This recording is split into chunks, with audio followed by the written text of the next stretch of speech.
Гостин во вестите на телевизија 24 Перо Димшовски, поранешен функционер во секретаријатот за европски прашања на една од поранешните влади, но и добар познавач на меѓународните прилики со своето претходно искуство.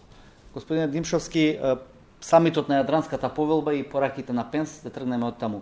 Сметате ли дека ова е досега една од најјасните пораки која што Америка ги испраќа овде на Балканот, и тоа на еден собир кој што не е од билатерален карактер, туку напротив од мултилатерален?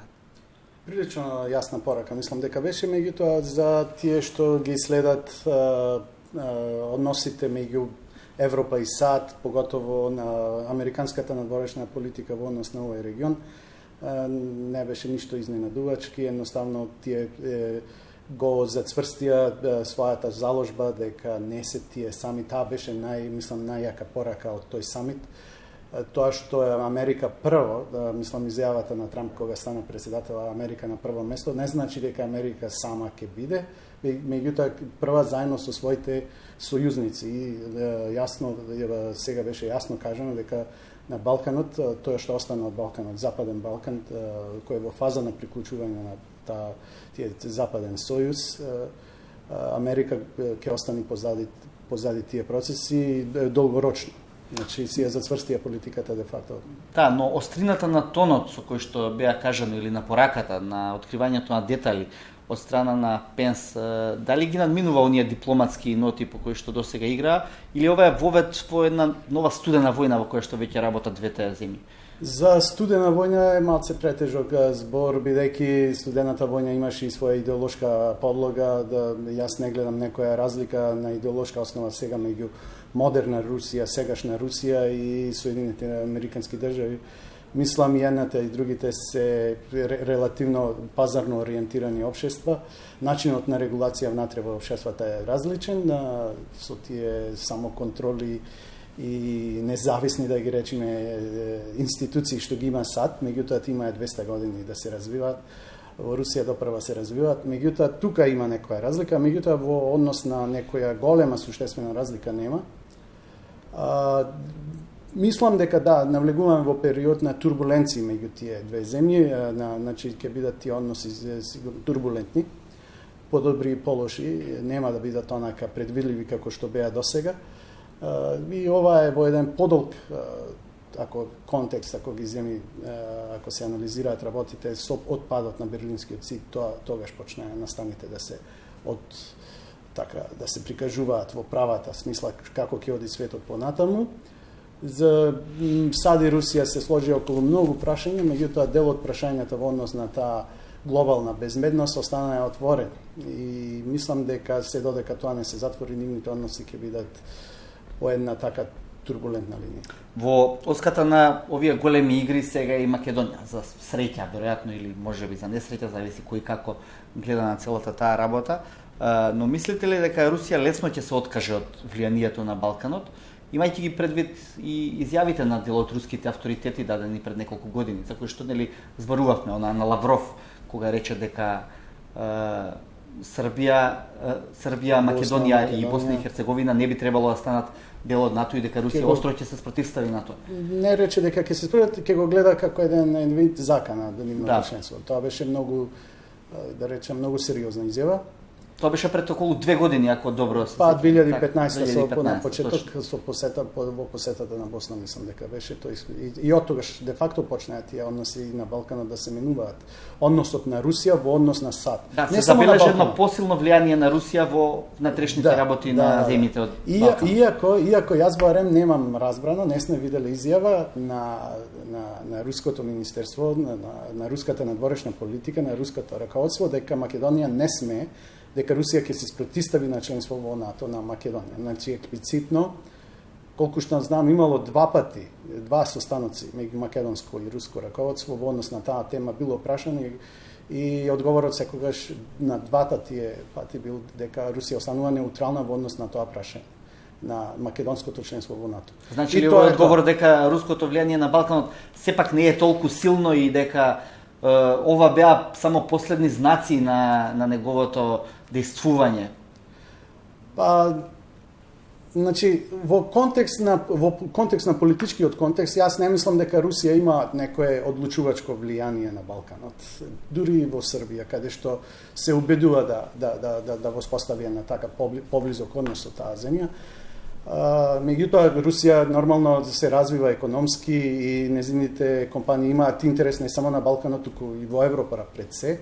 Значи, бизнисот, од бизнис гледна точка, Русија и такако ќе остане вовлечена, верувам, во Балканот и во Европа. И во тие односи ќе мора некако да се одвиваат на некој начин. Меѓутоа, политички со оглед дека, мислам и нив им е јасно дека Македонија, како Македонија, во однос на Македонија и Црна Гора, еве сега Албанија, Босна, па и Србија на среднорочен период, јасно им е дека тие земји на некој начин се дел на таа западна алијанса, не само поради тоа што имаат аспирации да влезат, да станат членки на НАТО, освен Србија, за сега така е. Меѓутоа и од еден културно-историски аспект, географски аспект, тоа се земји кои се дел на европската политичка сцена. Мислам, и тука нема некој. Русија, мислам дека незината политика, таа не сега поради некои таму турбуленции што стана пред се во Украина, мислам незината политика е насочена да не остане и изолирана. Меѓутоа, не знам колку сериозно ги сваќа определбите на западната алијанса, да речем. После Втора светска војна, границите во Европа се променија по пат на сила за прв пат сега во Украина. Значи, тоа беше исклучителен значаен настан за европската историја и тоа нема да помине така лесно во Европа, не знам во Европа, али во САД многу тешко тоа да се прифати како така. Тоа помина, но сега да кажете дека нема да се дозволи тој преседан да станува некакво правило за војнина? Тоа помина затоа што не се прифати, не е прифатено. Значи, Русија си ја изрази својата волја воено, не ја изрази таа економски, политички и така натаму. Значи, воениот начин на решавање на проблемите е неприфатливо во овој свет, архитектура што се гради од после Втората светска војна, во кој учествувала и поранешниот Советски сојуз, а сега во последните 20 години модерна Русија. Значи, тоа е неприфатливо. Дали сега по смената на власта во Македонија треба да се игра паметно за да се искористи овој моментум за влез на Македонија во НАТО и после пораките на Пенс и со оглед на тоа што тој во директните разговори со македонската влада им рекол дека САД значајно ќе се вклучи во спорот кога за тоа ќе дојде време. Веројатно се мисли на спорот за името кој што е пречка за влез во НАТО. Јас мислам дека сега владата не треба на тоа да се надева на тоа дека има моментум. Моментумот постои веќе неколку години. Значи ова посета на нашиот премиер сега во Црна Гора и средбата со подпредседателот на САД е трета од ваков вид во само период од неколку 3-4-5 години. Во предходниот премиер Груевски имаше 2 средби со подпредседателот на САД Џо Бајден и тоа таму во Белата куќа. Тие пораки и тогаш и сега се истите, дека Америка тука стои и ја поддржува Македонија. Ние имаме и билатерален договор со САД. САД имаат со многу малце земји билатерални договори во однос на одбраната. И јас сметам дека владава направи исклучително, би рекол ова, ако беше шахова, беше гениален потез и ми даваат огромна предност во настаниве што следуваат. Мислите на? Мислам на договорот што се затвори со Бугарија, да, тоа беше едно прашање кое отворено го кажува подолго време и од САД и од Европска унија. 2 прашања, значи во однос на соседите ние имаме 2-3 прашања. Нешто имаме со Албанија, најголемите проблеми, меѓутоа тоа со Албанија е од пониско ниво, со Бугарија и со Грција најголемиот проблем. Ова и дава големи аргументи на владата, кредибилитет пред се гради во однос на САД. Затоа што САД досега ние сме немале нешто што сме испорачале конкретно. Ние имавме ветувања, може, не може, ќе видиме, сакаме, ама не ни даваат и такви некои аргументи што не ги прифаќа. Конечно, Македонија испорача нешто. Покажа дека како земја, самостална земја, суверена земја може да води суверена политика во сопствен интерес. И храбро да го направи тоа. знаеме сега, мене ми е жал тоа што е така, опозицијата тоа го користи политички, не верувам дека таму има нешто да се добија. Политички, чисто внатрешно политички, нема ништо. Само се изложуваат повеќе така градат една слика на неконструктивни личности во тоа раководство што се таму. Меѓутоа тоа е друго прашање. Владава сега доби огромен джокер, следуваат состаноци со Грција, следуваат понатамошни настани во однос на препораките на Европската Унија, во однос на препораките на извештајот на Прибе. Таму не смее да се потврди. Јас знам дека тие луѓето можат да се олабават, сметаат дека ова е административни прашања, ќе ги изодиме, не е тоа така. Уште малку на Грција, ќе ве вратам на реформите за Прибе. Сметате дека со ова се одземаат аргументите на Грција, која досега ја представуваше Македонија или македонската влада како неконструктивна, непопустлива, иритирачки настроена, која што преименуваше аеродроми, автопати и така натаму? Не толку во тој дел. Повеќе во онај дел, суштесен дел во односот на прашањето за името што го имаме со Грција. Значи, ние дојдовме еден чекор сега ние немаме сосед, освен Грција, кој го негира де факто постоењето на државата и согласно уставот сето тоа што произлегува од таа држава. Едноставно останува осамена во тие своји етничката група, и етничките групи и така натаму и така натаму. Да. Останува осамена во тоа едно ирационално барање погледнато од наша страна. Така да, ја мислам сега во однос на заштитата на јазикот и на етничкиот идентитет на македонците, кои се најбројна група нормално во Македонија, сме еден чекор поблиску на остварување на таа цел. Мислите ли дека овој став сега може да води кон договор со Грција за името, кој што потоа би бил на референдум, или кон побрз прием на Република Македонија или покана за членство во НАТО под привремената референца? Во однос на брзината на настаните, тоа ќе зависи пред се од спремноста на двете влади, на Грција и на македонската влада, на грчката влада да се затвори прашањето. Иако ние тука мислиме дека заев во услови на едно вака прилично тесно мнозинство, тешко би се одлучил на директен билатерален договор со Грција за решавање на спорот. Повеќе изгледа прифатлива варијантата која што и Заев неколку пати ја спомена, дека Македонија треба да добие покана под привремената референца, во меѓувреме да продолжат преговорите. Што вие мислите? Јас не учествувам во правењето на таа стратегија сега. Не сметам дека е лоша таа стратегија. Не сметам дека е лоша тоа што отворањето, тоа отворачко салдо на македонската дипломатија така на големо беше кажано во Атина и од премиерот тука и од нашиот министер за надворешни работи среде Атина. Значи тоа беше еден предизвик. Луѓе сметаат дека тоа е прашање поминато. Грција еднаш нас НАТО не има во Букуреш, ние го прифативме тој предлог. За Македонија отиде со тоа за привремената референција, за тоа имаше тужба. Не е битно. Меѓутоа сега не е истата ситуација. Јас не сметам дека Грција ја има таа мој сега утре ако се стави тоа прашање на маса во НАТО, дека таа може да го спречи членството на Македонија во НАТО. Под било која да речам предуслов. Дали ќе биде Република Македонија, дали ќе биде поранешна република. Значи, Грција ја нема таа моќ. Како ја нема таа моќ? Го има ветото како алатка. Не, тоа е чисто формално. Значи, политичката моќ е нешто што е како капиталот се троши. Тие го потрошија тој капитал на влијание на неформалната вечера, на начин како што го направија, да се накашлаат. Демек едноставно нема, за тоа не постојат никакви услови. Нема да се земи во обзир тоа накашлување овој пат. На тоа се сведува. Значи НАТО има начин така сите треба да се сложат, меѓутоа може да не бидат тие во салата кога ќе се одлучи.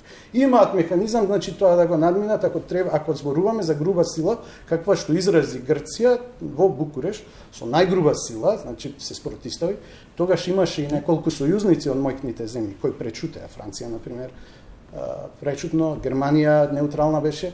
Ние не можевме тогаш ние да употребиме контрасила, едноставно бевме над. И ја слушавме Соединетите американски држави што не советуваа. Ја мислам дека владата на сценарио за кој што зборувате е прилично тешко, веројатно со оглед на тоа дека политиката бара дипломатски солуции на проблемите. Еве, вие почнавме сега со изјавата на подпредседателот. Колку дипломатски беше таа изјава во однос на настаните во Црна Гора? Веќе сега нема толку време нити можност ние да се однесуваме дека џентлеменски сите сме еднакви. Сега се постапува во однос на хитноста на настаните. Настаните се тие. Театарот во кој Македонија централна тема, од една страна е Сирија, нестабилноста во Сирија, од друга страна нестабилноста во Украина. И ова е позадината на тие настани и ова треба да се стабилизира подрачје. И тука нема многу простор за убедување, нити пак време ми се чини. Сепак САД нема да дозволат да се вмешаат директно. Мислам дека тоа ќе го направат самите влади на Македонија и на Грција во однос на изнаоѓање решение. Со Грција мислам потешко ќе оди, бидејќи сега веќе може да кажеме нешто за новава влада што имаме. Гледаме дека може да преземи ризик по цена на својот политички капитал да го ризикува, значи таа створи со тие избори политички капитал и се даде можност да владе. Сега значи го ризикува за да ги решава вистинските прашања на Македонија и тоа е многу позитивно. Натрешно се надевам дека ќе задржи поддршката и ќе ја добија, ќе се зголеми поддршката, се надевам дека опозицијата ќе поддржи таа политика и надворешно што е уште поважно гради кредибилитет. Македонија се враќа во игра во таа голема дипломатска игра во меѓународните односи. Ако можеме од цела да сатам, вие мислите дека тој политички капитал што сега го создава новата влада ќе може да го ефектуира со еден брз прием во НАТО? Веќе го почна да го троши и тоа е добро. Претходната влада на Груевски имаше огромен капитал, таа не го трошеше. Тој испари. Ние не решивме ни еден значаен проблем за тие 10 години. Да, имаше проблем, големи работи. Мислам, ја ставивме Македонија на картата на светот се стави. Компании од странство и така натаму. Некои суштински прашања се разрешија во однос на платниот систем, полнењето на буџетот и така натаму. Значи, натрешни имаше драстични реформи. Меѓутоа, во однос на таа меѓународна поместување, што никогаш никој не го направи, почнувајќи од првата влада, председателот Глигоров и така, ги оставија тие прашања нерешени. Сега гледаме дека ова влада сака тие работи да ги затвори, треба сите да ја поддржиме.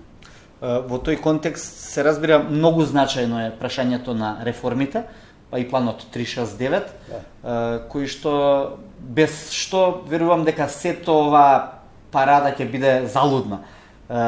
Или сета добра волја што ја покажува Македонија ќе биде залудна доколку нема суштински внатрешни реформи на она што се вели јакнење на институциите во државата, нивно департизирање и враќање на правосудството на вистинската насока. Кадарна ли е македонската администрација да го изведе овој процес? Тука јас таму ја гледам поголемата опасност.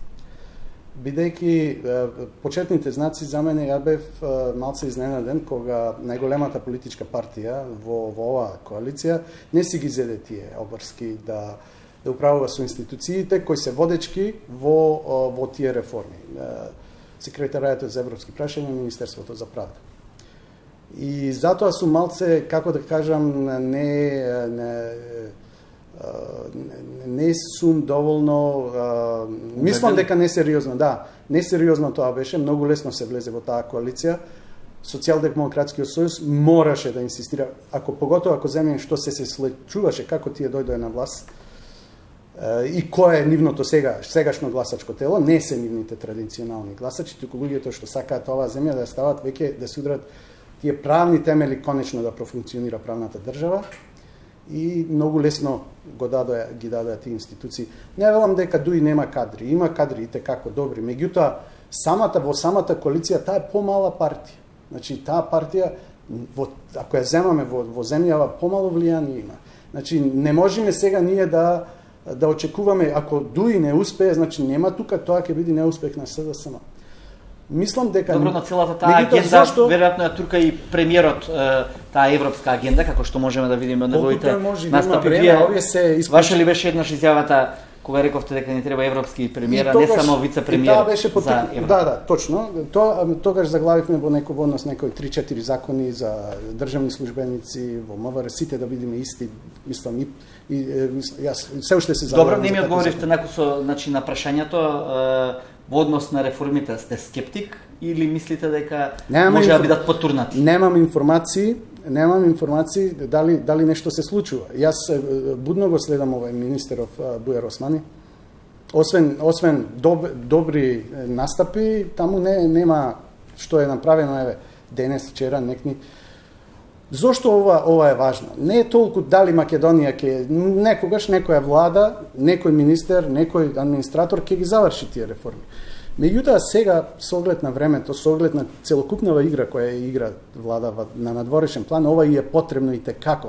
Зборуваме за кредибилитет. А може да настапи надвор и пред Грција и пред останатите. Нема да им се прогледа низ прсти. Ако претходната влада имала таква можност, бидејќи имаше еден капитал стекнато Македонија претходно во Брисел, ова влада нема.